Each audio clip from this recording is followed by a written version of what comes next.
नमस्कार मित्रों, स्वागत है आपका इस यूट्यूब चैनल पे। 69,000 शिक्षक भर्ती समस्या के स्थायी समाधान में जुटी सरकार, ताकि फिर शिक्षक भर्ती में आरक्षण का मामला ना बने चुनावी मुद्दा। ये मान के चलिए, इस वक्त सरकार एक ऐसे बेटे के रूप में खड़ी है जहां एक तरफ सास है मतलब माँ है, और एक तरफ बहू यानी पत्नी है। खुश दोनों को करना है। सरकार के सामने आरक्षित वर्ग भी है, अनारक्षित वर्ग भी है, दोनों को खुश करने के प्रयास में है। और चुनावी मुद्दे को अगर हम हटा दें तो ज़रूर दोनों को ही खुश रखना चाहिए, क्योंकि जो नौकरी कर रहे हैं उनको निकालना 4 साल बाद वो भी दुखदाई है, और जो 4 साल से बाहर बैठे हैं उनके लिए और इंतज़ार करना ये भी दुखदाई है। तो पहले खबर पढ़ते हैं, फिर बात करेंगे। तो 69,000 शिक्षक भर्ती मामला यूँ तो 4 साल से चर्चा में बना हुआ है, किंतु पिछले लोकसभा चुनाव में जिस तरह ओबीसी आरक्षण का एक प्रमुख मुद्दा बना, और आगामी विधानसभा चुनाव 2027 के चुनाव में भी विपक्ष ओबीसी आरक्षण को अपना खास हथियार बनाने में लगा हुआ है, इसे देखते हुए ही शासन व सरकार इस मुद्दे को स्थायी समाधान निकालने में जुट गई है। 69,000 शिक्षक भर्ती मामले में पूर्व के ही 6,800 की सूची प्रस्तुत कर एक तरफ से विभागीय अधिकारियों ने यह मान लिया था कि इस मामले में कहीं न कहीं तो चूक हुई है। इसके बाद भी इस मुद्दे का समाधान नहीं निकल सका। यही वजह है रही कि अब भर्तियों के साथ साथ समय समय पर विपक्ष व भाजपा के सहयोगी दल भी इस मुद्दे को उठाते रहे हैं।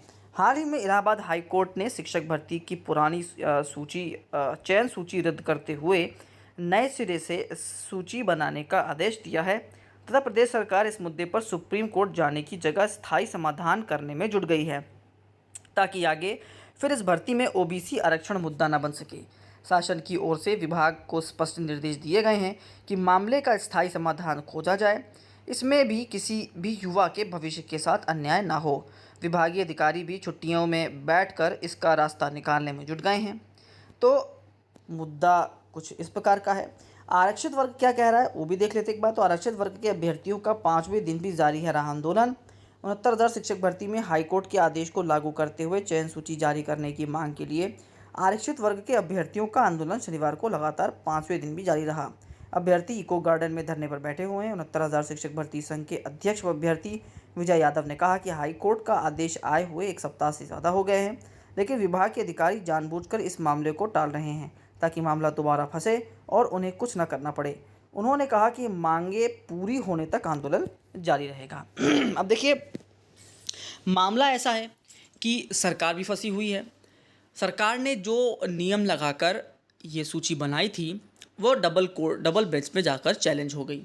अगर ये आप सब लोग जानते हैं, यदि अगर लोकसभा चुनाव में सरकार को झटका ना लगा होता तो ज़रूर सरकार इसको बचाने के लिए सुप्रीम कोर्ट जाती, लेकिन आरक्षण का मुद्दे पर पहले से ही सरकार घिरी हुई है। विपक्ष ने इस मुद्दे को बहुत अच्छे से लोकसभा के चुनाव में बना लिया था। अब आने वाला विधानसभा चुनाव है, जिसको देखते हुए योगी सरकार एक डिफेंसिव मोड में खेलना चाहती है। मोड ये है कि नुकसान किसी का भी ना हो। अगर सरकार की तरफ से ना देखकर एक पार्टी की तरफ से देखा जाए तो कोई पार्टी ये नहीं चाहेगी कि नुकसान उसको झेलना पड़े। और आरक्षण का मुद्दा विपक्ष द्वारा वाकई में बहुत अच्छे से बना लिया गया है। हालांकि उसमें सच्चाई कितनी है या कितनी नहीं, ये आपके विवेक पर छोड़ा जा रहा है। अब अगर सरकार की तरफ से देखें, मतलब हमारी विभाग की तरफ से देखें, तो विभाग की जिम्मेदारी बनती है कि यदि अगर आपकी गलती की वजह से कोई बच्चे इफेक्ट उन पर पड़ रहा है, उनके जीवन में कहीं ना कहीं कोई दिक्कत आ रही है, तो ये जिम्मेदारी आपकी है और आपको अपनी जिम्मेदारी निभाते हुए कुछ ऐसा काम करना चाहिए जिससे कोई भी पक्ष दुखी ना हो, जिस पर सरकार काम कर रही है। अगर आप इसको इस वे से देखें तो बहुत अच्छा है, उस वे से देखिए तो बहुत अच्छा है। हमको इस बात से कोई मतलब नहीं है, मतलब सिर्फ इस बात से होना चाहिए कि किसी भी पक्ष के साथ गलत नहीं होना चाहिए। जो बच्चे करीब 6,800 बच्चे जो बाहर बैठे हुए हैं, पिछले 4 साल से धरना दे रहे हैं, कोर्ट में मामला चल रहा है, अभी भी वो बैठे हुए हैं इको गार्डन में, उनके साथ भी गलत हो रहा है। उनको भी जल्द से जल्द नौकरी मिलनी चाहिए। सरकार एक्टिव मोड में है, फोर्स मोड में है।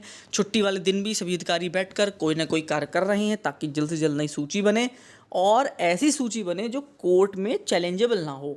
क्योंकि फिर से अगर चैलेंज हुआ तो किरकिरी फिर से होगी, तो सरकार किरकिरी नहीं करना चाहती है। एक बार सब्जी परोसेगी, ज़बरदस्त सब्जी परोसेगी, ताकि सभी को खाने में मज़ा आए, कोई भी एक कंकड़ उसमें होना नहीं चाहिए, इसी के लिए सरकार लगी हुई है।